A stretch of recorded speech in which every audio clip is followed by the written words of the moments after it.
Merr fund dilema, Florian Binaj është kandidati i pavarur që do të mbështesh opozita për zgjedhje pjesëme lokale për Bashkinë e Tiranës, që do të mbahen më 9 nëntor së bashku dhe me 5 bashki të tjera.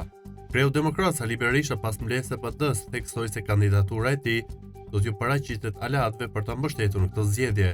Duke vlerësuar artistin Binaj, Berisha tha se ai është në linjën e parë të luftës kundër korrupsionit dhe sa ftoi aleatët dhe qytetarët ta mbështesin këtë kandidaturë. Jam sot këtu për t'ju informuar ju dhe qytetarët e Tiranës në mbarshipërisë midis kandidaturave shumë të mira që kanë ardhur direkt nga drejtues dhe personalitete të PD-s, tashmë të bëra publike, për të cilat kanë vlerësimin më të madh, kandidaturave realisht të personaliteteve të pavarur nga fusha të ndryshme, nga Shqipëria dhe nga diaspora. PD duke falendëruar me mirënjohje secilin prej tyre që vendosi të paraqesë kandidaturën e tij në shërbim të qytetarëve të Tiranës, edhe përballje me të keqen e këtij vendi që është Edi Rama, informon se grupi i mandatuar nga PD do u paraqes aleatëve mendimin dhe sugjerimin që të mbështesin së bashku artistin e mirënjohur, personalitetin e shquar të artit, luftëtarin e pahetur të kazave të qytetarëve shqiptar, komunikatorin e talentuar e lindur, zotin Florian Binaj. Një mesazh përgëzues ka ardhur dhe nga kreu i lëvizjes Shqipëria Bëhet, Adriatik Llapaj, pasi Berisha shpalli emrin që të mbështes